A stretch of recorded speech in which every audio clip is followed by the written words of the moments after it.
Ladies and gentlemen, welcome to yet another episode of Bussin Spring Tour. We are at the University of Tennessee, brought to you by the most durable, reliable vehicle on the road. Today, another episode with Coach Ekeler. Ekeler, is that you go by Ek?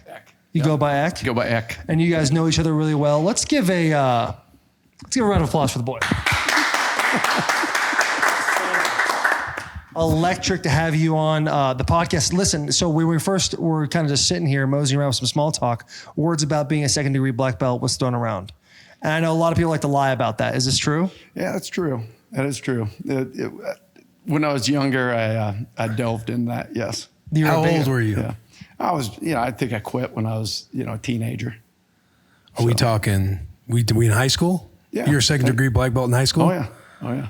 Oh, you were beating the shit out of kids then. Well, a little bit, yeah. Now, at some point when you started getting, that kind of skill, that kind of expertise in the karate world, was there a point where your sensei was like, hey, you can't be using this on other kids? Oh, most definitely. The old Kung Fu movies yes, right there? Absolutely. Where the guys like go and rip out somebody's heart, take a bite out and stuff. That's kind of stuff I was kind of into. So some context before you get into it. Ek recruited me out of high school. We spent 3 years together before he dipped on us and went to the University of Indiana. Disgusting. Yeah, poor tears choice. in his eyes, tears in all the backers' yeah. eyes when he tells us bowl practice that he's leaving and going to coach Indiana. It was heartbreaking. Before you guys even played the bowl game? Before we played the bowl game, yes. So, do you love your players? Oh, big time. Yeah, and these ones just weren't good enough for you. You had to go to Indiana. I just had a room full of NFL linebackers. I was like, shoot, man, I've done all I can do. Oh, you had Lavonte David in there. You had the real deal, Phil Dill. Yeah. You had your boy Compton in there. Yeah. I mean, we had that was about 7 linebackers that ended up playing in the league. Yeah. Where did Will rank up to like a Lavonte David? Oh, man. I think he really taught Lavonte everything he knows.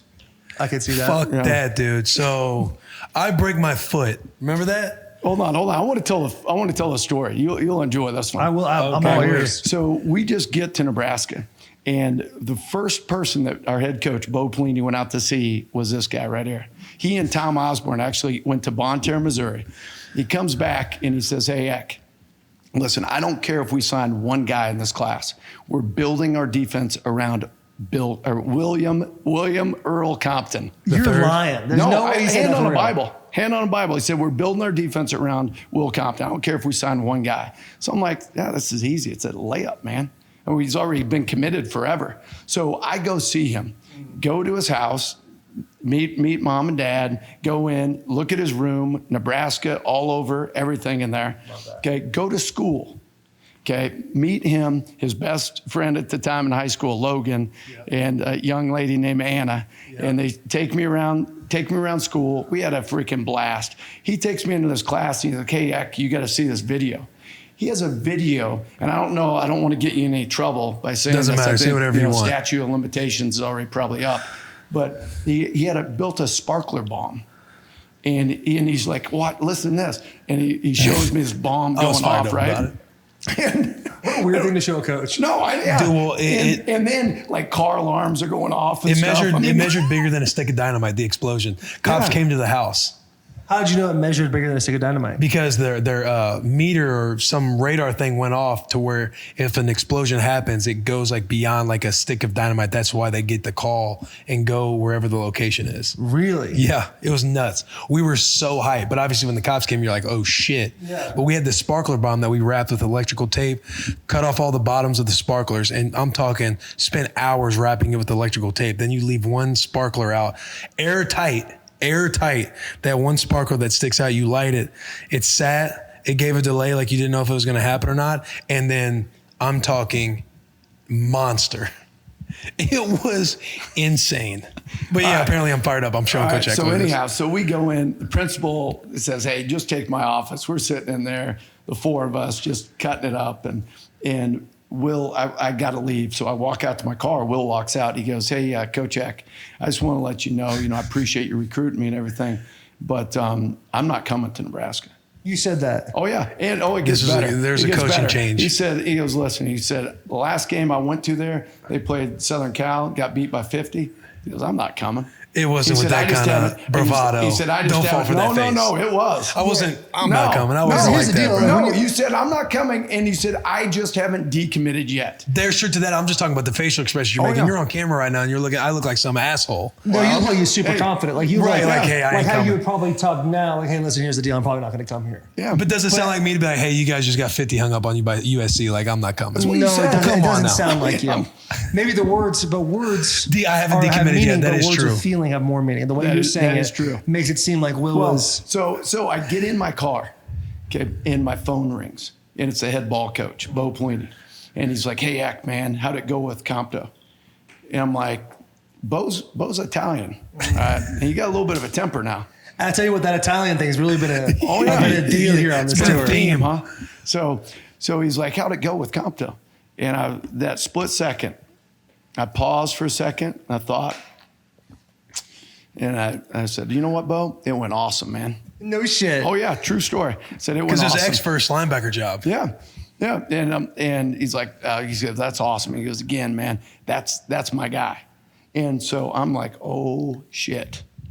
And so then this guy gave me my PhD in recruiting. I figured out his mom and dad wanted him to come to school there. Yeah. All right. But they were like, we're leaving it up to him. Okay. Well, the two people that he was leaning on, all right, were Logan and Anna. And so guess what? Hey, Logan, comic book.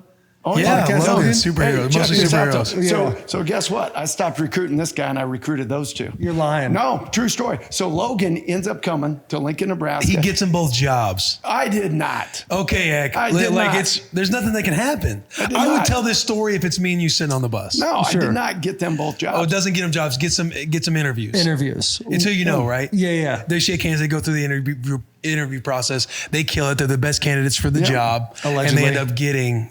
Logan gets a radio gig. Anna gets a gig at Victoria's Secret. Yeah. And so anyhow, that's fucking wild. Hey, so then we're recruiting. We're still recruiting. Well, this is after the fact, right? So we skipped a few layers here. So as we're going through recruiting, we had one last shot to go to his house, right? Mm-hmm. So the whole staff was going to fly in there. We fly in. That's when I snuck away in Lincoln, about 3 blocks from the stadium. There was a tattoo parlor. You know a little something about it, looks like. Yeah. I know about tattoos a little bit. And so I got this tattoo right on my bicep of black shirts, the skull and crossbone. Yeah. And then it said Compton in Old English. And it was a 2-week temporary tattoo. And It so, looked fucking real, hey, bro. I didn't tell anybody. So we go in, the whole staff goes to the house. I invited all his friends over. We had a freaking party in Boone Terre, Missouri. Oh, wait, the Bon Terre. Yeah. And You invited Will's friends over. Oh yeah. So Okay. so anyway, so we have a great time. So we're getting ready to leave, and this is our last shot. He was going to decide in like 2 days later. So I look, his dad's sitting on the lazy boy, and he's sitting back there and Chilling. Oh, beer Bill. in. Yeah. And I They were said, sitting on the gut. you know what, Will? I said, before I leave, I wanted to show you something. I got a little something before I left Lincoln to remind me every time I look in the mirror, if you don't come to University of Nebraska, you're making the biggest mistake of your life. And so I pull up my shirt, and it's that tattoo.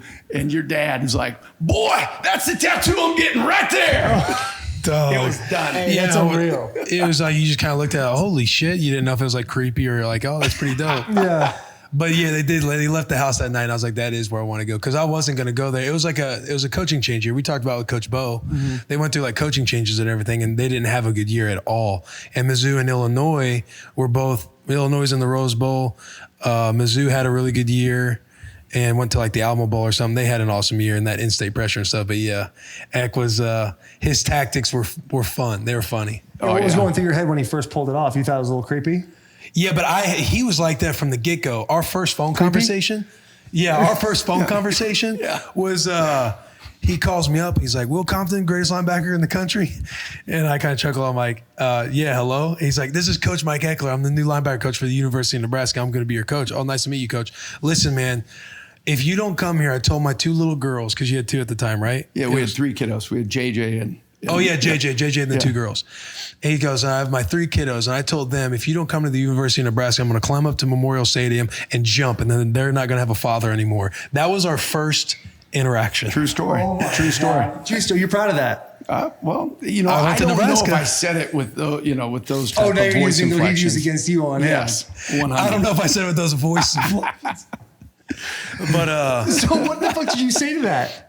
I laughed, and then you're kind of like you're on the phone from recruiting and stuff like that. And you're just like, fuck, like who is this dude type of thing. But they came from LSU. Yeah. Bo Pelini had the number one defense at they had the number one defense at LSU for 2-3 years in a row type of thing, national championships, and so like them coming on like defensively like they were the dudes, and I just wasn't like feeling Nebraska anymore. He was even telling me, hey, you want to go to LSU? I'll get you an offer to LSU. Probably thinking like, fuck, I don't want you to go to LSU. So I was like, oh man, that'd be awesome. How you told him that? No, I did not. Yeah, say you that. did. Come on, man. Promise. No, but Yeah. hey, that is not true. You're Yeah, making that's up stuff. that's real. That's a true story. Heck, I went to Nebraska. We're boys. Like we're on Bussin With The Boys right now. But yeah, that's how it works, man. And even in college, you'd have like the recruiting visits. We'd go to like Famous Dave's. Eck would always hook up everybody with as much food as possible because that's when you could like give food. That's when players could have food when you go to those Occasional dinners. meals. Yeah, Occasional meals. Yeah. And Eck would hook it up big time. Eck one time bought a huge RV. Him and his family wanted to get an RV. They had a Tempur-Pedic mattress in it. X sells it to me because he can't give it to me because it's against the rules. Yeah. X sells it to me for $1. We move in our new house and I need a bed. He's like, hey, I got this Tempur-Pedic. Like, listen, I can't give it to you. I'll sell it to you. We'll talk, we'll talk price down the road. He gets to where he I delivers gave it it to over you the for house. $1 because JJ peed on it, man. But sells it to me for $1. But hey, Eck was all time, man. It did suck when he left. But there's a lot of awesome memories. He talks about building the defense until Lavonte David showed up. Mind you, I broke my foot, came back in 8 weeks. I was the starter. No job to be had when I came back. Really? Yeah. No one talked to me. No one said, hey, this is Lavonte's show now. You kind of knew what the deal was after game one. Lavonte David, he had like 13 tackles. Actually, had 20. He was killing dudes out He there. had 27 against us, and was it 11 or 12? Yeah, remember, were you Michigan. there when we went to the Big Ten? No, No, I wasn't. I watched that game, though. Yeah, Lavonte had like 27 tackles. 27. But Lavonte had like Tackles. 20 I'm tackles. surprised you didn't block him. Listen, I probably tried. It sounds like he's like Savage, bro. And he had so many busts that game, but you just knew like, oh, this dude is fucking legit. But I came back, there was no job to be had. It was Lavonte's gig after that. But yeah. Yeah, that was. Eck never sat me down and told me. It was tough. But that's part of the gig, right? Like that's how you yeah, can. part of the game, but you still play. What do you mean there's no job? He just took your job, so you took a different job? Yeah, we play dime most of the time because it's Okay. spread offense in the Big 12. Yeah. So we're in dime most of the time. So we're running one linebacker sets. Yeah. And Bo never trusted a second linebacker to cover tight ends and shit like that. Just Yeah. never did for whatever reason. And so Lavonte would be the lone backer. Me and Fish, we'd all be just chilling on the sideline. Ekwit, he always has you see him, he has the most positive energy of all time. You do have fire energy. There was another story I was thinking of. Hey, I'll tell With you you. another cool story. So I leave, right? And I go to Indiana and I call Will up. We're getting ready to play. I think it was Michigan State. And Yeah, it so was I Michigan put him State. I put him on speakerphone and he's in the defensive staff. I'm in the defensive staff.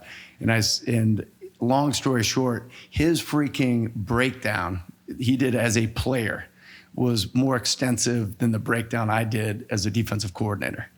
I mean, he was rattling real? off all this stuff, and I'm sitting Yeah, there I was taking solid. notes, and I'm like, son of a gun, I missed that, man. And I mean, it was pretty darn impressive. How do you think Will would be as a coach? Oh, he'd kill it. Yeah. Yeah, absolutely. Future head kill it. coach type vibes? Oh, big time, man. I appreciate that, Ed. Nah, Maybe you're he- missing your he- calling. I do. I would enjoy coaching for sure. It's just seems like a lot of fucking work. I mean, does- heck, it does seem- you've been at yeah. several places. Oh, yeah. Of all the places you've been to, and we can leave Tennessee out of it if you're just going to give the blanket answer like, oh, I love Tennessee. Obviously, you're wearing orange right now.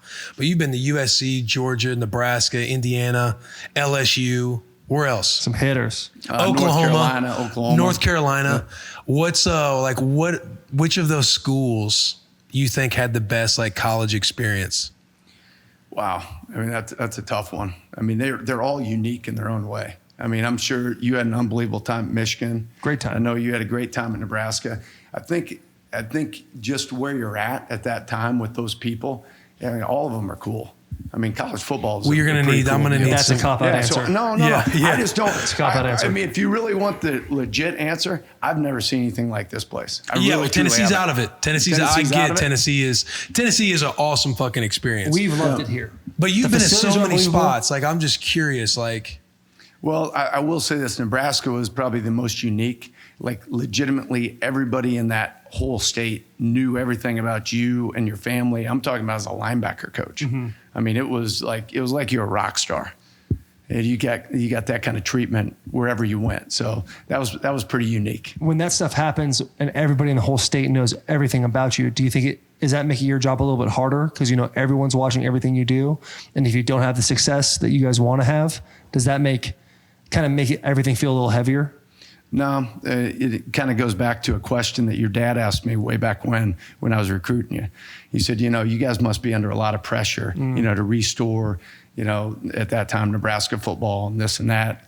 And I said, you know what? I said, you know how much pressure we're under? That much. Really? Yeah. And here's why. I said, because there's no pressure that any fan, any media, anybody could ever put on you as a coach more than what you put on yourself. Yeah. And so That I don't makes even sense. listen to that. I don't read any of it. I don't think about it. You know, as a coach, you expect to win every single game. And if you don't, you know, it crushes you. You don't remember the ones you win. The ones that you lose, it's like the fear of losing, man. That's what drives you. The fear of not being prepared. And that's just kind of how I'm wired. he is Intensity. Literally what we're witnessing with Ek. This is him at all times. He's glass half full, always. A story that always jumps out at me was the time that I had shoulder surgery. Oh, yeah. I puked all over his house from having shoulder surgery. I remember you told me that story. Yeah. Yeah, I had Well, yeah. labrum surgery, and you're not like, again, I'm not trying to say all the stories of you bending rules or anything like that, but like, you know, your family, nobody's there to like help you out on the first night, right? We're in dorm rooms. And X like, oh, you come stay at my house. Like, you know, I'll make sure you get all the right stuff and stuff like that. So I'm like sleeping. At first I started in JJ's bed. Yeah. And it was so uncomfortable, like trying to lay on my back from shoulder surgery, that I go down to a chair downstairs. They set me up downstairs. Like, all right, are you good? And all this stuff. And I had, you know, I was drugged up and everything. I was like, oh, I'm good right now. Yeah. And he had like that, and he this. had, yeah, and he had That nerve block. Yeah, that nerve block hadn't worn off yet. Yeah. And I had pasta that night. Ek had hooked me up with like pasta and stuff at the cafeteria. And everybody goes to bed and I'm sitting there and the nerve block wears off early in the night, bro. I'm upstairs and all I hear is, Ek. And then I hear him all over. Just man. ripping it all over just your house. ripping He it, didn't man. even All hear me. over the Barbie wall. had to wake him No up. way. Oh yeah, all over the walls. He didn't point it down. He pointed it Oh, up. no, and yeah, you he saw pointed it. it up. I tried getting to the bathroom. I tried rushing to the bathroom because I felt it coming up, and I got like half on the rug and half on the hardwood, and then some on the wall. And I just sat there and I tried cleaning it up by myself before I had to ask for help because I'm like, holy shit, this is embarrassing. Yeah. I'm at my coach's house. Like, I don't know his family really. Like, they're super nice, but I don't know anybody. So I'm like trying to get paper towels and I'm trying to like bend down, and I am in so much pain from this nerve block wearing Now, are you off. throwing up from the food or from how much pain you're in? I probably a combination of all of it. Like Yeah. the drugs, the nerve block wears off, you're having food, all that stuff. And, I go and like look in the mirror and I just have puke all over myself and I just stare at myself like, God, you piece of shit, dude, you got to figure this out. And I couldn't figure it out. The lowest of the low. Yeah, to where there's like tears in my eyes. I'm in so much pain. So I go up and that's where he's like, I'm like, heck. And he doesn't, he's sleeping. And his wife's like, Will, honey, do you need something? I was like, I go, yeah, can you get Coach Ek? And Ed comes in, he's like, Will, what's wrong? And I go, hey, I'm so sorry. I puked everywhere downstairs. He goes, oh man, I don't envy where you're at. He comes down, cleans it all up. But that's just like a story of Coach Ek and I's like relationship. Like he's always an amazing relationship. Oh yeah. All right, is your relationship like this with all players or select few? Yeah, it'd be a select few. Really? Yeah, I mean, you know, this is the first guy I ever recruited. I mean, and just going back to like those stories and family. I mean, absolutely love his family. I mean, just we go back a long way. We broke a lot of huddles together. We did. So. How do you feel like you've changed from that first year at Nebraska and developed as a coach, like over the years? Because you've been at a lot of different stops. You've had linebacker rooms. You've been a coordinator, special teams now. How do you feel like you've developed as far as like owning your own rooms? When you first start out, you just don't have a lot of experience to draw from. And like as a coach, you don't know what you don't know, obviously. And so if I could go back now and coach you for 20 years of experience that I have, I mean, it'd be totally different. So I think you just gain a lot more confidence, a lot more knowledge. And when you really study the game, because let's be honest, in football right now, in particular in college football, I'll just say it. I mean, there's a lot of quote unquote recruiters out there who can't coach freaking dead in a Western, man. And that's just the truth. Hey, that's and it's funny. true. I had to think about that for a second, but that's pretty funny. Dead in a Western. But that's true, and the thing about it is, I've come up with this in 20 years of coaching. I tell our guys, like when I first got here, I told them this. I said, fellas, it's my job to earn your respect. I said, let me be clear about that. Okay, what I mean now is if I can't teach you and develop you into the best player you can be, I'm worthless to you. You don't need some 90-year-old friend. You need a mentor. You need a coach. Somebody's going to help develop you, right? So next thing. It's my job to earn your trust. And when I say earn your trust now, that happens over time. Happens in the fourth quarter when you're playing and, the shit hits the fan. Am I going to point a finger? Am I going to point a thumb? Are we in this together? Are we in it together? And then the third thing, once you got those two, which take time, and then third thing is once you figure out they actually care about you, actually love you, now we got something. But that's kind of like really what's going on here at Tennessee. Like our players, we came in here and that's what we had to do. Those things, we had to earn their respect. We had to earn their trust. And now it's freaking gravy. It's time right now. Our players know that we absolutely love them and they trust us and they know we can develop them. And so now you're going to see some great things continue to happen here. When is Tennessee coming back to prominence? When? Yeah. What's today's date? Hey, Jack, good juice, Jack. Look at Jack clapping. Shall we? Yeah, we shall. But hold on, I want to hit that real quick. Okay. Hey, Yeah, I got to tell you one funny story though. All right. It's always a fucking story. So I'm coaching at North Carolina. Had a linebacker that reminded me a lot of Will the Thrill. All right. And anyhow, Cole Holcomb's his name. So it's 2 weeks before the draft. And at the time, you were playing for the Titans at the time. Right. And because you were not with Washington anymore. So I get a call from Rob Ryan and his phone, number isn't in my phone, just pops up. He goes, hey, this is Rob Ryan. And I said, Coach, how you doing, man? Doing great. Hey, just wanted to ask you about one of your former linebackers, Cole Holcomb, blah, blah, blah. And I said, Coach, listen, I don't know you, but I kind of feel like I do a little bit. You like to go out and have a couple drinks, right? You like to maybe go out and have a couple smokes. Well, here's the deal. Draft him. You'll look like a damn genius.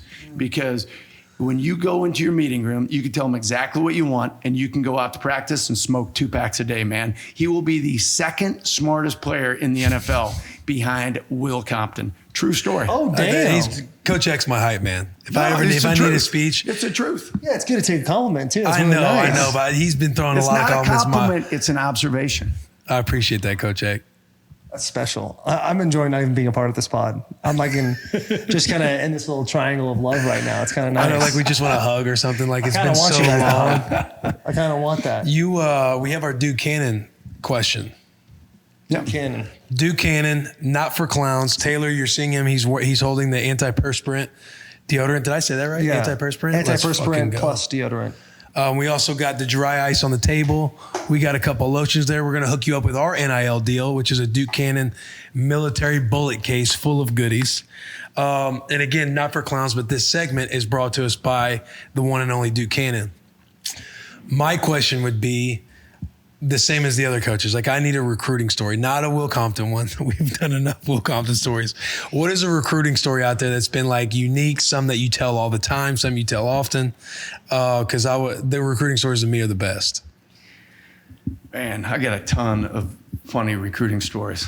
One, I was coaching out at Southern Cal, and we have this big camp coming. All right, we got all these guys from all over the country. We have Leonard Fournette, Is that how you pronounce it? Fournette. Fournette. Leonard Fournette and Delvin Cook, they were there. Then we have the skinny linebacker from San Diego who's just locking everybody down, and he had no offers, right? And so I tell Coach O and tell Lane, I'm like, look, I love this kid, man. He's got great balance, great body control. He freaking locking down these guys. And I said, I think we should offer him. And they're like, well, who's offering? And it's nobody. And, and then I get from Coach O, that's not what a USC linebacker looks like. You understand me? I'm like, yeah, okay, that's fine. But I think he's pretty damn good. So we end up offering this guy, right? And we're the first to offer him, and he ends up having only one other offer, I believe, at the end of it all. But it was Fred Warner. Really? Yeah. Really? Yeah, pretty damn good. Hey, stud. He is a stud, bro. Yeah. He was like 6'2", 195 pounds at that camp. And I was like, son of a gun, man. He was pretty impressive. And he played at USC? No. He actually went, we got let go that year. Then I went over to Georgia. But he went to BYU. That was the other offer. That's right. Yeah. Yeah, he is a stud, Yeah, bro. he's a beast. I wish Bloss was here to just enjoy that story. He was he was active and played in the game you guys played, right? Like, do you have when you guys are breaking him down on film, is he like the dude? Yeah, he was a guy. You know how Vrabel's meetings are. Mm-hmm. When we do like a Friday tape or something like that, it's kind of like, hey, if you block 54, you're gonna be all right. But the 49ers defense, they have studs across the ball on the defensive line. He's unbelievable, and I think they had Sherman then too, Richard Sherman. Oh, and the Niners? I think he was on the Niners last year. Was he? I thought he was on the Bucks. No, he went to the Bucks. He was on he was on the Niners the year before. But yeah, he's one of those dudes that like very efficient in his movement too. Yeah, very efficient in his movement. When I was coaching in Nebraska, I was recruiting down in Compton, out in LA, and I go into school, go see this young man, and go out after school. School that just broke. I'm in a Mustang convertible, top down, and get right outside school. Freaking gang fight breaks out right in front of me. Police cars surrounded me. That was pretty wild. That was Hayes Pillard I was recruiting too. Oh my God. Were you just scared shitless? No, I put my top up though. Is it always intimidating going into like those rough areas? Yeah, I mean, I don't know if I'd say intimidating. I mean, nobody ever really messes with a coach. I went into it at school when I was at Nebraska, and I was down in Houston, right across from University. It's always Houston. Yeah. Right, yeah. What is up with that? So I go into the school, right? And I'm going in to see the quarterback. And I'm walking in, and right as I'm walking in, the police cars are all around, and they're coming out with this guy in a stretcher and rolling him out. He'd just been shot. And so, they let me still go in and see this kid. And so I called Bo on the way back, and he said, well, how'd it go? And I said, well, good news, bad news, man. I said, bad news is I went into school, and they were wheeling somebody out who just got shot. I said, good news, it wasn't a quarterback. Oh, my God. That's outstanding. I'm sitting here thinking, like, if you're rolling up in a rough area, you got to be careful. Like, if you're a coach in Nebraska, you probably got to be careful wearing red. Yeah. Oh, for real? You know what I mean? Yeah. Yeah. Oh, yeah. Just walk. You got Nebraska on there or something like that, though. Remember, we got to go with the black if you're a Nebraska coach. Yeah. And you're rolling up in an area that might identify with colored T-shirts. You know what I'm saying? I get away with it, though, because I'm a light-skinned Jamaican. God, you always say that, bro. It's the truth. You're not Jamaican. Bro, I'm dual citizen. That's fact. Is that an actual fact? That You is an always fuck actual around fact. about that. No, it's a fact. I don't mess around with your heritage from Bonne Terre, Missouri. So I don't appreciate you. Don't step on his toes, Will. I'm with you. We just met. I'm just trying to be on your side right now. Appreciate it. I don't believe you, but I'm going to be on your side with this. No, it is true. Is that really true? It is true. I keep thinking you're fucking with me, dude. No. It's been a decade-long joke. No, it's not a joke. It's the truth. Have you done the 23andMe? Listen, I don't need to. I know Negril, Jamaica. Look it up, man. How? From Small Island. 7 Mile Beach. I'm registered. How often do you go back? Well, with COVID, it's been a couple of years, but Yeah. try and go back every year. See family? Yeah, family, friends. He lying. I think so too, You bro. got to think he's lying. But I swear it's the same. He never It's the deviates truth. from this stupid story, and I'm just like, you're No, fucking listen. lying. Listen, we got married. My wife and I got married over there on a beach in Jamaica, right? You have to go to our country. You have to go 4 days early. And you have to declare citizenship. Why? So, To get married over there? yes, it's how our company makes a little more, or our country makes a little more money. We're going to look all this up. It's true. It's fact. How our country. So you're not American? Well, What do you claim? You're dual. I'm dual. When it comes to paying taxes, I'm Jamaican. We have no state income tax. Yeah, I love that. Well, I we love appreciate that. you coming on, man. Yeah, thank you very much. Yeah, It's been a appreciate it. pleasure to hear these stories. I know Will, he's probably listened to a couple of these, getting a little red on the cheeks. But for me, it was an absolute dream to hear all these nice stories about Will Compton. Especially when you look over at me and stuff. You know how it is. You're like trying to like. Yeah, you're not take a trying to like compliment. get gassed too hard, but at the same time, it's kind of nice. Yeah, I appreciate it. No, I appreciate you guys having me. Yeah, this has been fun, man. Thank Yeah. you. Subscribe to the boys.